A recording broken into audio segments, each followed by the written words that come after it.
آپ نے کہا کہ جب بندے پر امتحان آتا ہے، امتحاناً کو نعمت ملتی ہے یا انعام کے طور پہ کوئی نعمت ملتی ہے، تو اس میں فرق کیسے کریں گے؟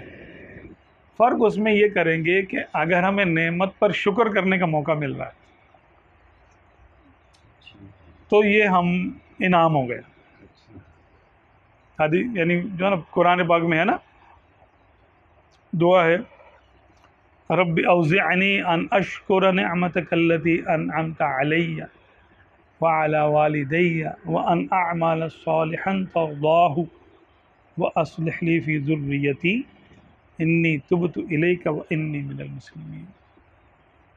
کہ اے میرے رب تو مجھے یہ توفیق عطا فرما کہ میں شکر کروں اس نعمت کا جو تو نے مجھے عطا کی اور میرے والدین کو عطا کی. ٹھیک ہے، آگے بھی اس کا ترجمہ.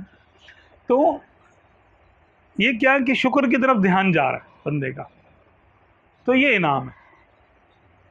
اور اگر نعمت پا کر بندہ مغرور ہو گیا،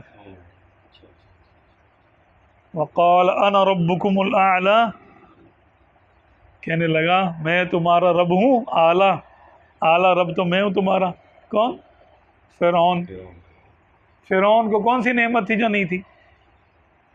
حکومت بھی تھی، خوبصورت بھی تھا، لوگ سجدہ کرتے تھے اس کو، سخی بھی تھا، کھلاتا پلاتا تھا، تبھی تو لوگ اس کی تعظیم کرتے تھے.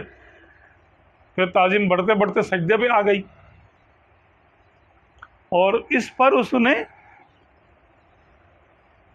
انہو طغی، قرآن پاک میں آیا کہ وہ حد سے بڑھ گئے. اس نے حد سے بڑھنا کیا ہے کہ انسان اپنی حیثیت کو نہ پہچانے اور اپنی حیثیت سے بڑھ کے دعویٰ کرنا شروع کر دے. اب فرعون بندہ تھا، بندہ رہتا، وہ خدائی دعوے پر آ گیا، طغیان پیدا ہو گیا اس کے اندر. تو یہ نعمت اس کے لیے نعمت نہیں بنی بلکہ گمراہی کا باعث بن گئی. تو یہ امتحان تھا، اس کا امتحان میں فیل ہو گیا. انبیاء کرام کو جو نعمتیں حاصل ہوئیں، ایک سے بڑھ کے ایک نعمت اللہ تعالیٰ نے ان کو دی. فرعون تو صرف مصر کا حکمران تھا نا، 12 لاکھ فوج تھی اس کی خالی. سلیمان علیہ السلام تو پوری دنیا کے حکمران تھے، جنات کے بھی حکمران تھے، ہوا پہ بھی آپ کی حکومت تھی. آپ کے جیسا تو حکمران کوئی ہوا ہی نہیں، نہ اس سے پہلے نہ اس کے بعد.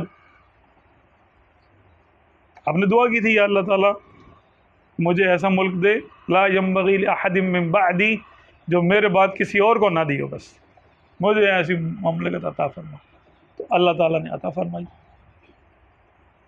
تو یہ آپ کی دعا تھی، آپ نے مانگی، اللہ نے قبول کر لی. لیکن یہ شاید ان دعاؤں میں تھی جو ایک ایک ملتی ہے ہر نبی کو، ہر نبی کو ایک ایک ملتی ہے نا دعا، کہ منہ کے الفاظ پورے ہوں گے.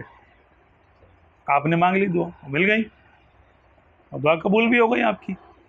تو آپ نے تو یہ دعا کی کہ یا اللہ مجھے اس نعمت کا شکر کرنے کی توفیق دی، یعنی شکر کی طرف دھیان جائے بندے کا. تو نعمت ہو یا زحمت ہو، آسانی ملے یا تکلیف آئے، دیکھنا یہ کہ کیا وہ انسان کو، بندے کو رب کے قریب کر رہی ہے یا توڑ رہی ہے، جوڑ رہی ہے کہ توڑ رہی ہے.